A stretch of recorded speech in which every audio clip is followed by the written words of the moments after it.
Work out అయిందండి. అబ్బే నేనేం చూడలేదండి. నన్ను అలా చూడటం కాదండి, ఆ చొక్కా మీద చూసుకొని నొరుగుంది. ఎవరు చూస్తే బాగా తుడిచేసుకోండి. ఓహో రాజాబాబు టీచర్ మనం ఉంచుకున్నారు. ఆ సీన్ మొట్టమొదటి చూసింది నేనే రోజ్. ఈ విషయం అర్జెంట్ గా ఎవరు కావాలి చెప్పేయాలో, లేకపోతే నా కడుపు ఉబ్బిపోద్దు. సమయానికి ఎవడు కనపడలేదు. ఈడెవడో పురుగురులో ఉన్నాడంటే ఎవడైతే మనకెందుకు కడుపులో కట్టేయడానికి. ఉండరా వచ్చేస్తాను. ఉండరే దండాలండి. దండాల తర్వాత పెట్టచ్చు, ముందు అక్కడ కూర్చోరా రే. మా ఊరు పెదరాయుడు గారి తమ్ముడు రాజాబాబు లేడు. హాయ్. మా ఊరు టీచర్ మనం ఉంచుకున్నాడు రా. ఆశ్చర్యంగా ఉందండి. నీకు ఆశ్చర్యంగా ఉండమంటరా, నాకైతే ముదిరిపోతేనే. వయసు ముదిరింది కదండి, పెళ్లి చేసుకుంటే బాగుంటది. ఆయనకు పెళ్ళంటరా, ఎప్పుడో పెళ్ళైపోతానే. ఏంటి ఇంకా అమ్మాయి కుదరలేదా? మీరేం బాధపడకండి, మా ఊర్లో మీకు మంచి సంబంధం చూస్తాను. అయిపోయి ఇదేంటిది?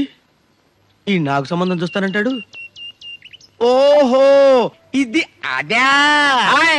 Very good. ఒరే మా ఊరి పెదరాయుడు గారి తమ్ముడు రాజాబాబు లేడు. హాయ్. ఈ ఊరు టీచర్ అమ్మను ఉంచుకున్నాడు. మీకంత తొందర అయితే ఎలాగండి? మరి మంచి అమ్మాయిని చూడాలంటే కనీసం 6 రోజులని పడుతుంది కదండి.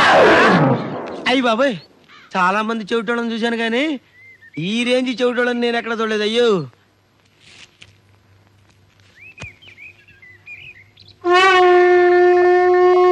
ఏంటి మీకు ఎయిడ్సా? మీకు నేను సంబంధం చూడాలా? ఓ నైనా నన్ను వదిలేడు బాబోయ్.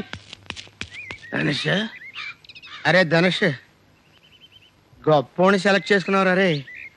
నీకు ఎయిడ్స్ అంట. ఆ గడ్డముడు భలే కనిపెట్టాడు రే. రే నువ్వు కదలకరా, నువ్వు కదలకమ్మా, నువ్వు కదలక. అలాగే ఉండరా, అలాగే ఉండరా. నీకు ఎయిడ్స్ అంట, నీకు ఎయిడ్స్ అంట, నీకు ఎయిడ్స్ అంట. దరిద్రుడా, నా ఇంకా లాభం లేదు. నా కడుపు పురం తగ్గాలంటే ఒకటే మార్గం, డైరెక్ట్ పెదరాయుడు, పెదరాయుడు ధనుష్, ధనుష్ టు పెదరాయుడు. పెదరాయుడు గారు